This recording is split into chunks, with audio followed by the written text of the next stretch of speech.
Hi, hello, నమస్తే. ఈరోజు మనము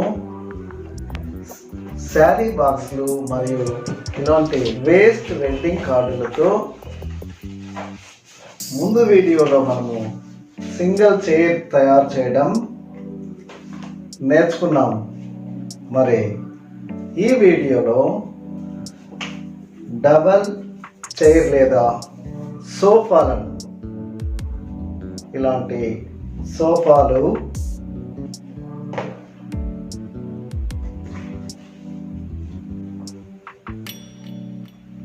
మరియు ఇలాంటి టేబుల్స్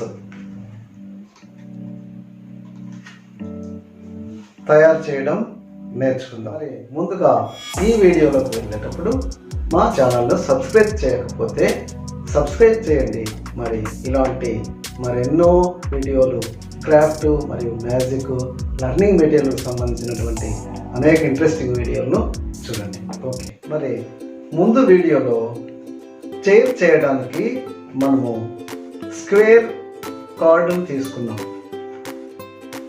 మరి ఇప్పుడేమో డబల్ సోఫా తయారు చేయడానికి మనము రెక్టాంగిల్ షేప్ ఉన్నటువంటి కార్డును తీసుకోవాలి. రెక్టాంగిల్ షేప్ కార్డు నుంచి మనం ఇలాంటి సోఫాను తయారు చేద్దాం. ఈ రెక్టాంగిల్ నుంచి మనము డబల్ చైర్ చేయడానికి మరి దాంట్లో కూడా సింగిల్ కుర్చీకి ఏ విధంగా గీసుకున్నామో ఆ విధంగానే దీన్ని మామూలుగా ముందు స్క్వేర్ని ఎలా మర్చుకున్నామో అలాగే దీన్ని కూడా గీతల వెంబడి ఇలా అడ్డంగా అయితే ఇది 21, ఇది 12 సెంటీమీటర్స్ తీసుకున్నాను. మరి ఇప్పుడు ముందు చెప్పుకున్నట్లుగానే ఆ ఎల్ షేప్ అని చెప్పుకున్నాము. దాన్ని ఈ విధంగా ఇలా కత్తెరతో ఆ షేప్ వెంబడి కట్ చేసుకోవాలి.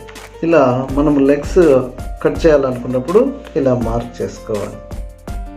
మార్క్ చేసుకున్న తర్వాత ముందు చెప్పుకున్నట్టుగానే ఇలా మర్చుకోవాలి. ఇలా మీరు ఈ షేప్ ఇక్కడ సీట్ వచ్చేటట్లు చూసుకుంటే ఎలా మర్చుకోవాల్సింది అర్థమైంది. ఈ పీసును కానీ మన అనుకూలాన్ని బట్టి మనం వెనక్కి దీన్నైనా వేసుకోవచ్చు లేదా దీన్నైనా వేసుకోవచ్చు. ఇలా రెండు పక్కల పిన్నులు కానీ ప్లాస్టర్ కానీ వేసుకోవాలి. మరి ముందుగా మనం లెగ్స్ కట్ చేసుకున్నట్లుగానే ఇక్కడ ఈ భాగాన్ని ఇలా కట్ చేసినటువంటి ప్రక్క భాగం కూడా లోపలికి మర్చుకో. అలాగే ముందు నేను మధ్య భాగం కొంచెం పెట్టాను, దీన్ని ఒక స్టెప్గా పెట్టుకోవచ్చు. ఓకే, ఈ విధంగా డబల్ రాజు రాణి సోఫా రెడీ అయింది. మరి నెక్స్ట్ మనము దీనికి కావాల్సినటువంటి రౌండ్ టేబుల్ చేయడానికి మనము కార్డులో నుంచి ఒక పెద్ద రౌండ్, ఒక చిన్న రౌండ్, ఆ తర్వాత ఒక రెక్టాంగిల్ షేప్లో ఉన్నటువంటి ఒక పీస్ తీసుకోవాలి. 1, 2, 3, 4, 5 ఈక్వల్ పార్ట్స్ చేసుకోవాలి. 5 ఈక్వల్ పార్ట్స్లోనూ అన్నిటినీ ఇలా 5 భాగాలను ఇలా మర్చుకోవడానికి వీలుగా స్కేల్తో వంచుకోవాలి. ఇప్పుడు పై భాగంలో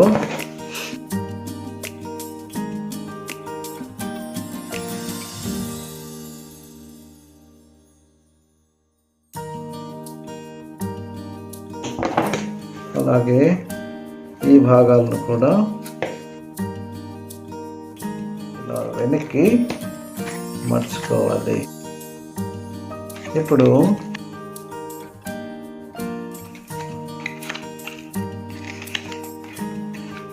ఇలాంటి షేప్ వస్తుంది. దీన్ని మనము పిన్నుల సహాయంతో అటాచ్ చేసుకుంటాం. దీనిపైన ఒక రౌండ్ పైన, ఒక రౌండ్ కింద ఇలా ఏర్పాటు చేసుకోవడం వల్ల మనకు కావాల్సినటువంటి రౌండ్ టేబుల్ రెడీ అవుతుంది. చూసారా ఎంత బ్యూటిఫుల్ రౌండ్ టేబుల్ మనకు రెడీ అయింది. చూసారా ఎంత అందమైనటువంటి చైర్స్ మరియు టేబుల్స్ రెడీ అయినాయి. మరి ఇవి ఒక్కొక్క షేప్ చేసుకోవాలంటే ఇది ముందు మనం నేర్చుకున్నాం ఇక్కడ ఇలా. మరి దీన్నే 2 స్టెప్స్ చూడండి ఇక్కడ 2 1 2 ఓకే. అలాగే డబల్ చైర్స్లో లేదా సోఫాలో ఓన్లీ రౌండ్ 2 రౌండ్స్. సోఫాలో ఇది చూడండి. నెక్స్ట్ కొంచెం మన క్రియేటివిటీ మన ఆర్ట్ పట్టుకొని మనము డిజైన్ వేసుకోవాలి. ఇక్కడ బ్యాక్గ్రౌండ్ ఏమో ఇలా కిరణాల్లాగా కట్ చేసుకున్నాము. అలాగే కింద లెగ్స్ పక్కన ఇలా లైన్స్. ఇవి ఏవి పెద్ద కష్టమైనది కాదు, మనం చేసుకోవడంలో. ఇది చూడండి బ్యాక్కి ఇక్కడ ఇలా కట్ చేసుకున్నాం. ఈ విధంగా ఇక్కడ ఫ్రంట్లోను ఇలా ఆర్చులు చేసుకున్నాము. రకరకాల డిజైన్లు ఎన్నైనా మనము కట్ చేసుకోవచ్చు. మరి అలాగే టేబుల్స్ ఇది చూడండి ఓవెల్ షేప్లో ఉన్నటువంటి టేబుల్. ఇది మధ్యలో ఇది కూడా మధ్యలో ఓవెల్ షేప్లోనే కట్ చేసుకోవాలి. కింద ఈ విధంగా ఓవెల్ షేప్ టేబుల్. మరి స్క్వేర్ ఇది చూడండి, ఇది స్క్వేర్ ఉన్నది. మరి కింద స్క్వేరే, ఇక్కడ కూడా స్క్వేరే. ఈ విధంగా పద్ధతి అంతా ఒకటే. ఇలా 4 సైడ్స్ను కత్తిరించుకొని కనిపించుకోవాలి. ఈ విధంగా మనము ఇలా గోల్డ్ సిల్వర్ ఇలా అట్టపెట్టెలు దొరుకుతాయి. ఇంకా డిజైన్ అయినా మనము చేసుకోవడానికి వీలవుతుంది. దీన్ని మనం ఎక్కడైనా డెకరేషన్లో డెకరేట్ చేసుకోవచ్చు. రాజ దర్బారు, రాజ మీటింగ్ ఇవన్నీ కూడా ఏర్పాటు చేసుకుంటే చాలా అందంగా ఉంటుంది.